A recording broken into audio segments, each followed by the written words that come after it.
probably the one I'm going to gloss over really quickly is alcohol. And alcohol, whether it's, white wine or champagne and holiday events, seems to be flowing a little bit more freely than at social events. I will tell you that it's not so much owners purposefully giving their family members, their pets, alcohol. It's more of, I set the glass down, and then you see Fluffy lapping at the glass of wine or lapping at the beer. So this is more of just being cognizant of where we put our drinks down, because most people are fairly in tune with not intentionally giving their pets alcohol. It's more of, you put the glass down to go have a conversation or go to the restroom or whatever it is, and they come back and the glass is knocked over and the dogs are licking it off the floor, or the glass is there and they're just lapping it up like a bowl of water. So just be cognizant about that. And the last one that I wanted to mention, because people love cooking and baking on the family events, is, people don't think about this, but people love making fresh bread. And so they'll get the dough out, it's fresh and it's rising, and they leave the room, and the dog ends up coming and eats the entire loaf of the uncooked, unbaked bread, the dough. And interestingly enough, that can actually make them pretty sick, because think about what you do with the bread. You take the bread and you put it in the oven, so the heat and moisture rises, and you end up with a beautiful loaf of bread. Well, the dog's body, the stomach, is actually pretty warm in there. And so their stomach ends up acting like an oven. And so you have lots of things in ingredients in that bread dough. You end up having that yeast rising within the stomach. And so they get bloated, in the sense they have a big ball of bread dough within their stomach. But as that yeast rises, lots of chemical activity going on, you have carbon dioxide that also gets released, and a lot of gas ends up being in that stomach. So you have lots of other toxicities. The sugars are metabolized, the yeasts are metabolized, carbon dioxides are formed. So you can have stomachs that are big and distended and big bloated bellies, but you can also have dogs that are sick, aside from stomach upset and nausea, with neurologic impairment and other disease from all of the chemicals that are released as the bread is technically rising inside the belly cavity, inside the stomach. So even though it doesn't seem like it would be that bad, unbaked bread dough can be quite toxic to our dogs and cats. Yeah, no, that's great advice. And can we just go back to the alcohol for just a little bit? So what sort of signs and symptoms and what sort of treatment modalities would you recommend for that?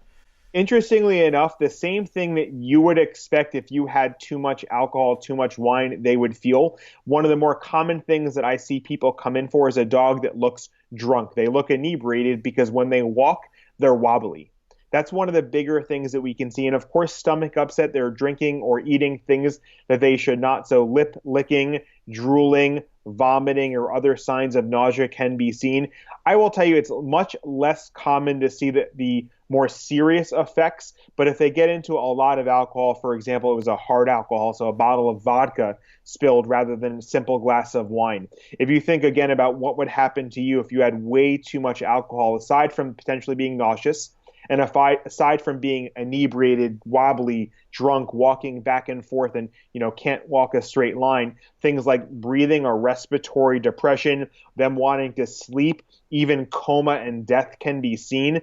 But just like us, you have to get into a fair bit of alcohol for that to happen. So usually owners are more astute and say, I can't believe my dog, I put my glass down, my dog got into the glass of wine, and my dog spilled over the beer or whatever it is, and I'm more worried about them looking drunk or wobbly, medical term being ataxic, and maybe a little bit nauseous from drinking something they shouldn't. But certainly it can cause decreased breathing, coma, excessive sleepiness, those types of things that you would expect if you had one too many drinks during the holidays as well. It's so funny you're saying, if you can imagine. I'm going, no, I don't need to imagine. Never happened here. I read it in the textbook. On TV, right? Not me. And the other thing I was thinking is nothing. We should get testimonials from people who have gone through certain toxicities in pets. Those are your best advocates for what to do, right? For the holiday season. I think that those are great, right? It's unbelievable. I mean, the times when I love my job is when I go out to the waiting room and I have another client preaching to a second client about why they should listen to me, or yes, it's happened to me before and that's the right decision. So it's always nice to have a pet owner advocate sitting there in the waiting room. And they're your best advocates. Right? Yeah, absolutely.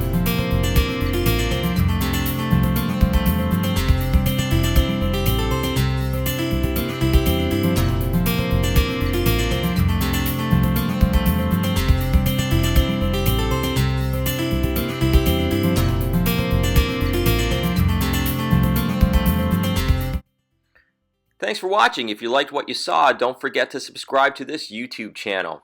You can listen every Saturday morning at 10 a.m. to Your Pet Matters on 107.7 The Bronx with me.